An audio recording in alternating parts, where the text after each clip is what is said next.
Hello everyone, welcome back to Literary Hurdles. Let's learn together. Today we are discussing a short story. The name of the story is The Census and it is written by Luisa Valenzuela. Let's see about the author first. Luisa Valenzuela is a novelist and a short story writer. She is best known for her works written in response to the dictatorship of 1970s in Argentina. Her writing is characterized by an experimental style which questions the hierarchical social structure from a feminist perspective. Her first fiction work was Clara, which was published in 1966. Louisa വാലൻസുവേല ഒരു short story റൈറ്ററും നോവലിസ്റ്റുമാണ്. 1970-കളിൽ അർജന്റീനയിലെ സ്വേച്ഛാധിപത്യ ഭരണത്തിന് എതിരെ പ്രതികരിച്ചുകൊണ്ട് എഴുതിയ വർക്കുകളാണ് അവരെ ഏറ്റവും അധികം പ്രശസ്തിയാക്കിയത്. ഒരു feminist പെർസ്പെക്റ്റീവിൽ നിന്നും ഹൈറാർക്കിൽ social സ്ട്രക്ചറിനെ ചോദ്യം ചെയ്യുന്ന തരത്തിലുള്ള ഒരു പരീക്ഷണമായിരുന്നു അവരുടെ എഴുത്തുകൾ. 1966 പബ്ലിഷ് ചെയ്ത ക്ലാരയാണ് ലൂയിസ വാലൻസുവേല എന്ന റൈറ്ററിൻ്റെ first fiction work. Luisa Valenzuela lived in multiple locations across the Western world. In 1983, she was awarded the Guggenheim Scholarship. Luisa Valenzuela is, and always, unafraid to be a woman who writes biting political satire that is also charged erotic literature. She is one of the most widely translated female South African writers. Her works have been translated into English and have been appeared in anthologies. Among her best-known books in translations are Other Weapons, The Lizard's Tale, Black Novel and Bizarre Manners. Western വേൾഡിൽ പല സ്ഥലങ്ങളിലായി താമസിച്ചു വന്നിരുന്നു Louisa വാലൻസുവേല. Political സറ്റയേഴ്സ് എഴുതാൻ അവർക്കൊരു പേടിയും ഉണ്ടായിരുന്നില്ല. എന്നും എപ്പോഴും. സാറ്റയേഴ്സ് എന്നാൽ ആക്ഷേപഹാസ്യങ്ങൾ എന്നാണ്. മറ്റ് ലാംഗ്വേജിലേക്ക് ട്രാൻസ്ലേറ്റ് ചെയ്യപ്പെട്ട സൗത്ത് ആഫ്രിക്കൻ റൈറ്റേഴ്സിൻ്റെ പട്ടികകൾ ഏറ്റവും മുൻപന്തിയിൽ തന്നെയാണ് ലൂയിസ വാലൻസുവേലയുടെ സ്ഥാനം. ട്രാൻസ്ലേറ്റ് ചെയ്യപ്പെട്ടുള്ള അവരുടെ വർക്കുകൾ പ്രധാനപ്പെട്ടവയാണ് other weapons, the lizard's tail, black novel, അതുപോലെ ബിസൈഡ് മാനേഴ്സ് തുടങ്ങിയവയെല്ലാം. ഇനി നമുക്ക് നേരെ സ്റ്റോറിയിലേക്ക് പോയാലോ? അതിന് മുമ്പ് നമുക്ക് സ്റ്റോറിക്ക് ഒരു ഇൻട്രൊഡക്ഷൻ നോക്കാം. Introduction to the story. The short story Census by Luisa Valenzuela is set in Argentina during the dictatorship of Jorge Videla, who reigned from 1976 to 1983. The story was published in 1976 in a bilingual collection of stories entitled The Census. The story is set in a period following a military coup in Argentina. The story is written in the form of a satire against the authoritarian control of people through censorship. നമുക്ക് പഠിക്കാനുള്ള story set ചെയ്തിരിക്കുന്നത് അർജന്റീനയിലാണ്. സ്വേച്ഛാധിപതിയായ George വിദേല ഭരിച്ചിരുന്ന 1976-നും 1983-നും ഇടയിലുള്ള ടൈമാണ്. The census എന്ന പേരിൽ 1976 പുറത്തിറക്കിയ bilingual collection of സ്റ്റോറീസിൽ included ആയ ഒരു സ്റ്റോറിയാണിത്. സാധാരണ ജനങ്ങൾക്കുമേൽ സെൻസർഷിപ്പ് ഏർപ്പെടുത്തി അവരെ കൺട്രോൾ ചെയ്യാൻ ശ്രമിക്കുന്ന ഭരണവർഗത്തിനെതിരെയുള്ള ആക്ഷേപഹാസ്യമായിട്ടാണ് ലൂയിസ വാലൻസുവേല ഈ സ്റ്റോറി എഴുതിയിരിക്കുന്നത്. ഇനി നമുക്ക് സ്റ്റോറിയിലേക്ക് കിടക്കാം. Juan, the protagonist, starts the story by writing a letter to his old friend, probably his lover, Mariana, at her new residence in Paris. Juan had received her address from a confidential source. He was so excited knowing that she hadn't forgotten him, and he wrote a reply without thinking about anything and posted it. നമ്മുടെ സ്റ്റോറിയിലെ നായകൻ്റെ പേരാണ് Juan. പാരീസിൽ താമസിക്കുന്ന തൻ്റെ പ്രിയപ്പെട്ട കൂട്ടുകാരിയായ മരിയാനയുടെ letter ഇദ്ദേഹത്തിന് കിട്ടിയ ആ എക്സൈറ്റ്മെൻറ്റിൽ മറ്റൊന്നും ആലോചിക്കാതെ അതിന് റിപ്ലൈ ചെയ്യുകയും ചെയ്യുന്നതോടുകൂടിയാണ് നമ്മുടെ ഷോർട്ട് സ്റ്റോറി സ്റ്റാർട്ട് ചെയ്യുന്നത്. ജുവാന് വളരെ കോൺഫിഡൻഷ്യലായ ഒരു സോഴ്സിൽ നിന്നാണ് ആ അഡ്രസ്സ് ലഭിച്ചത്. അതിഭയങ്കരമായ രീതിയിൽ സാധാരണക്കാരായ ജനങ്ങൾക്ക് മേൽ സെൻസർഷിപ്പ് ഏർപ്പെടുത്തിയിരുന്ന സമയമായിരുന്നു അത്. ശേഷം എന്ത് സംഭവിച്ചു എന്ന് നമുക്ക് നോക്കാം. The trouble. Later, when the excitement had died down, Juan could think of nothing but the letter. And the thought of the letter would not let him sleep. The thought also prevented him from concentrating on his work during the day. The censors of Argentine government examine, sniff, feel, and read between the lines of each and every letters for signs of uprising among the people. The thoughts of what he had written in the letter haunted him. ജുവാൻ്റെ എക്സൈറ്റ്മെൻ്റൊക്കെ ശമിച്ചപ്പോഴേക്കാണ് ആ ലെറ്ററിൽ താൻ എഴുതിയ കാര്യങ്ങളെക്കുറിച്ചും അവ സെൻസർഷിപ്പിന് വിധേയമാകേണ്ടതാണല്ലോ എന്നുള്ളതിനെക്കുറിച്ചുമൊക്കെ Juan ചിന്തിക്കുന്നത്. പിന്നീട് രാവും പകലുമൊക്കെ ആ ലെറ്ററിനെക്കുറിച്ച് മാത്രമായിരുന്നു ജുവാൻ ചിന്തിക്കാനുണ്ടായിരുന്നത്. അവൻ ഉറങ്ങാൻ കൂടി കഴിഞ്ഞിരുന്നില്ല. അവൻ ചെയ്യുന്ന ജോലികളിലൊന്നും കോൺസെൻട്രേറ്റ് ചെയ്യാനും അവന് സാധിക്കുന്നുണ്ടായിരുന്നില്ല. അർജന്റീനയിലെ ഗവൺമെൻറ്റിന് കീഴിൽ ഒരു സെൻസർഷിപ്പ് ബ്യൂറോ തന്നെ പ്രവർത്തിച്ചിരുന്നു. കോമൺ പീപ്പിളിൻ്റെ ഇടയിൽ ഈ ഭരണത്തിനെതിരെ ആരെങ്കിലും എവിടെയെങ്കിലും സംസാരിക്കുകയോ ചർച്ച ചെയ്യുകയോ ചെയ്യുന്നുണ്ടോ എന്ന് ശക്തമായ പരിശോധനകൾ അവർ നടത്തിയിരുന്നു. ജനങ്ങൾ തമ്മിൽ അയക്കുന്ന കത്തുകൾ പോലും സെൻസർഷിപ്പ് ബ്യൂറോയുടെ ചെക്കിങ്ങിന് വിധേയമായിരുന്നു. അവർ ആ കത്തുകളെല്ലാം സൂക്ഷ്മമായി പരിശോധിക്കുകയും മണത്തു നോക്കുകയും ഓരോ വരികളും എക്സാമിൻ ചെയ്യുകയും വരികൾക്കിടയിലൂടെ എന്തെങ്കിലും അർത്ഥം ഒളിഞ്ഞിരിപ്പുണ്ടോ എന്നൊക്കെ പരിശോധിക്കുകയും ചെയ്തിരുന്നു. അങ്ങനെ ഇരിക്കുമ്പോഴാണ് ജുവാൻ്റെ ഈ ഒരു അബദ്ധം സംഭവിക്കുന്നത്. Juan decided to become a censor of letters himself.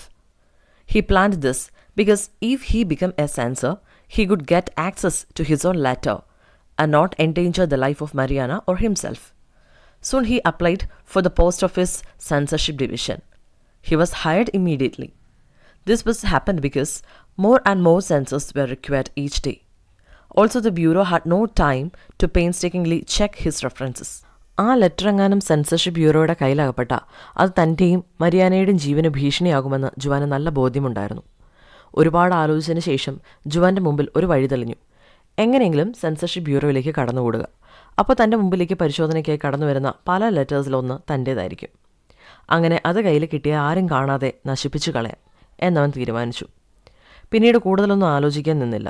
Juan post office censorship ഡിവിഷനിലേക്ക് അപ്ലൈ ചെയ്തു. വളരെ പെട്ടെന്ന് തന്നെ ജോലിയിൽ പ്രവേശിക്കാൻ ജുവാന് അറിയിപ്പ് ലഭിച്ചു. കാരണം ആ സമയത്ത് ഓരോ ദിവസവും ഒരുപാട് സെൻസേഴ്സിൻ്റെ ആവശ്യമുണ്ടായിരുന്നു. പിന്നെ ഇവൻ്റെ ബാക്ക്ഗ്രൗണ്ട് ഹിസ്റ്ററിയൊക്കെ അന്വേഷിക്കാനൊന്നും അവർക്ക് നേരവുമില്ലായിരുന്നു. Juan begins at the bottom of the hierarchy working in section K. This is a session where the letters are opened. On the third day of Juan working there, a co-worker loses his arm and his face disfigured by a bomb in a letter. അങ്ങനെ ജോലിക്ക് കയറിയ Juan ഏറ്റവും താഴത്തെ ലെവലായ session Kയിൽ ജോലി ചെയ്തു തുടങ്ങി. ഈ സെഷനിൽ ലെറ്റേഴ്സ് ഓപ്പൺ ചെയ്യുന്നതാണ് പണി. ഇവിടെ ജോലിക്ക് കയറിയ 3-ാം ദിവസം തൻ്റെ ഒപ്പം വർക്ക് ചെയ്യുന്ന ഒരാൾ ഒരു ലെറ്റർ ഓപ്പൺ ചെയ്തതും അത് പൊട്ടിത്തെറിച്ചു. അതൊരു ലെറ്റർ ബോംബായിരുന്നു. അയാൾക്ക് അയാളുടെ കൈകൾ നഷ്ടമാകുകയും മുഖം വികൃതമാകുകയും ചെയ്തു. താൻ ചെയ്യുന്ന ജോലിയുടെ അപകട സാധ്യതകൾ ജുവാൻ മനസ്സിലാക്കി. A fellow worker tried to organize a strike to demand more pay for the hazardous work they did. Juan did not participate in it. After thinking about it, he sold him to the authorities so that he could get promoted. Juan's general habit was not to get involved in external affairs. His merits helped him rise fast in the bureau. അടുത്ത ദിവസം മറ്റൊരു co-worker തങ്ങൾ ചെയ്യുന്ന dangerous ആയ ജോലിക്ക് കൂടുതൽ payment വേണമെന്നാവശ്യപ്പെട്ട് ഒരു സ്ട്രൈക്കിന് ആഹ്വാനം ചെയ്തു. മിക്ക വർക്കേഴ്സും അതിൽ പാർട്ടിസിപ്പേറ്റ് ചെയ്തു. എന്നാൽ ജുവാൻ അതിൽ പങ്കെടുത്തില്ല. നല്ലതുപോലെ ചിന്തിച്ചതിന് ശേഷം എടുത്തൊരു തീരുമാനമായിരുന്നു അത്. അതോറിറ്റീസിൻ്റെ പ്രീതി പിടിച്ചു പറ്റിയാൽ തനിക്ക് പെട്ടെന്ന് പ്രൊമോഷൻ ലഭിക്കുമെന്ന് ജുവാൻ കരുതി. മറ്റ് എക്സ്റ്റേണൽ അഫയേഴ്സിൽ അധികം ഇൻവോൾവ് ആവാൻ പൊതുവെ താല്പര്യമില്ലാത്തൊരു ക്യാരക്ടറായിരുന്നു ജുവാൻ്റേത്. ആ സ്വഭാവം ഈ ബ്യൂറോയിൽ ജുവാനെ ഹെൽപ്പ് ചെയ്യുകയും ചെയ്തു. In Session J, to which Juan gets promoted, letters are unfolded. Here, they check to see if the letters contain any poisonous powders. He then gets promoted to Section E. This is a session where they began reading and analyzing the letters. This is the session in which he hoped to come across his own letter. He would spend days crossing out letters or sending them to the contempted heap. അങ്ങനെ അതോറിറ്റീസിൻ്റെ impression പിടിച്ചുപറ്റിയ ജുവാന് section ജെയിലേക്ക് promotion കിട്ടി. ഈ സെഷനിൽ ജുവാൻ്റെ ജോലി എന്ന് പറയുന്നത് letters തുറന്നു നോക്കി പരിശോധിക്കുക എന്നതായിരുന്നു. അതായത് കത്തിൻ്റെ ഉള്ളിൽ എന്തെങ്കിലും പോയിസണസ് ആയിട്ടുള്ള പൗഡേഴ്സോ മറ്റോ ഉണ്ടോ എന്ന് പരിശോധിക്കുക. ആ സെഷനിൽ നിന്ന് വീണ്ടും പ്രൊമോഷനോടെ സെഷൻ ഇയിലേക്ക് ജുവാന് സ്ഥാനക്കയറ്റം കിട്ടി. ഇവിടെയാണ് യഥാർത്ഥത്തിൽ ലെറ്റേഴ്സ് പൊട്ടിച്ച് വായിക്കുകയും അനലൈസ് ചെയ്യുകയും ഒക്കെ ചെയ്യുന്നത്. ഈ സെഷനിൽ വെച്ച് തൻ്റെ ലെറ്റർ കയ്യിൽ കിട്ടുമെന്ന് ജുവാൻ വിശ്വസിച്ചു. അങ്ങനെ വീണ്ടും ദിവസങ്ങൾ കടന്നുപോയി. ഇനി ജുവാൻ്റെ സ്വഭാവത്തിൽ വന്ന കുറച്ച് മാറ്റങ്ങളെ പറ്റിയാണ് നമുക്ക് നോക്കാനുള്ളത്. Let's see. Juan's passion for work. As Juan worked this way up in the bureau, he slowly began to forget the reason he decided to become a censor in the first place. As Juan began forgetting his mission of intercepting his letter, as he got more involved in his work, that he forgot his true intention of becoming a censor. His mother tries to save him from his life by saying about his girlfriends, but he rejects her suggestions and continues being completely focused on his work. പതിയെ പതിയെ ജുവാൻ്റെ ക്യാരക്ടറിൽ changes ഉണ്ടാവുന്നത് നമുക്ക് കാണാൻ സാധിക്കും. അവൻ അവിടെ വന്നതിൻ്റെ ശരിയായ റീസൺ പോലും മറന്ന് താൻ ചെയ്യുന്ന ജോലിയെ ഇഷ്ടപ്പെടാൻ തുടങ്ങി.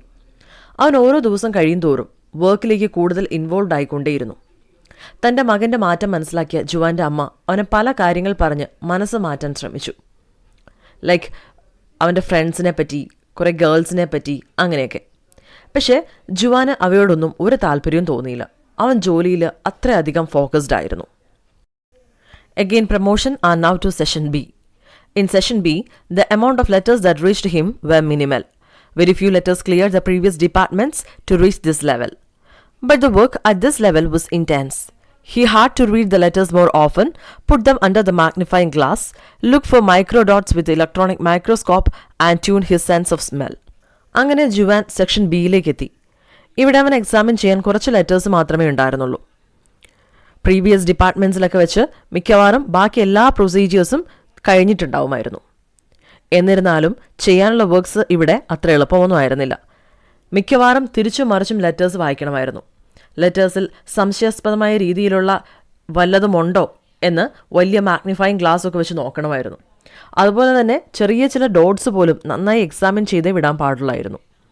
ഇത് കൂടാതെ അവയൊക്കെ മണത്ത് ഡേഞ്ചറസ് ആൻഡ് സസ്പീഷ്യസ് ആയിട്ട് ഒന്നുമില്ല എന്ന് ഉറപ്പാക്കുകയും ചെയ്യണമായിരുന്നു. And finally, the letter.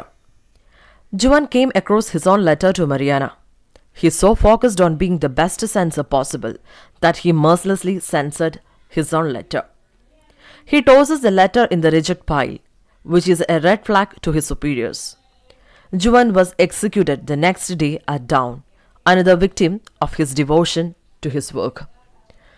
അങ്ങനെ അവസാനം മരിയാനയ്ക്ക് താൻ സെൻഡ് ചെയ്ത ലെറ്റർ ജുവാൻ്റെ പക്കലെത്തി. അപ്പോഴേക്കും ജുവാൻ ഒരു പെർഫെക്റ്റ് സെൻസറായി മാറിക്കഴിഞ്ഞിരുന്നു. തൻ്റെ ലെറ്ററും അവൻ സെൻസർ പ്രോസസ്സിന് വിധേയമാക്കി. അതിലെ കണ്ടന്റിന് പ്രോബ്ലം ഉള്ളതുകൊണ്ട് തൻ്റെ ലെറ്റർ അവൻ സുപ്പീരിയേഴ്സിൻ്റെ പക്കലേക്ക് സെൻഡ് ചെയ്തു.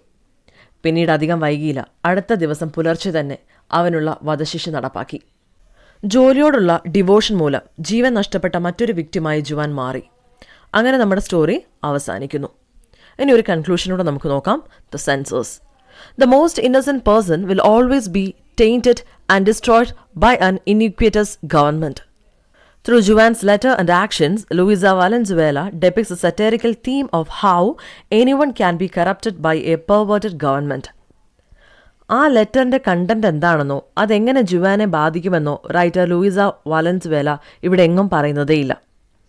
ബട്ട് ഏറ്റവും നിഷ്കളങ്കരായിരിക്കുന്നവരെ എന്നും ഇത്തരത്തിലുള്ള അനീതി കാണിക്കുന്ന ഗവൺമെൻറ് നശിപ്പിച്ച ചരിത്രം മാത്രമേ ഉള്ളൂവെന്നും ഏതൊരാളെയും കറപ്റ്റഡ് ആക്കുവാനും ഇത്തരം ഗവൺമെൻറ് കാരണമാകുമെന്നും ഒരു ആക്ഷേപഹാസ്യ രൂപത്തിൽ ഈ സ്റ്റോറി നമുക്ക് മുമ്പിൽ പ്രസൻറ്റ് ചെയ്യുകയാണ് ചെയ്തിരിക്കുന്നത്.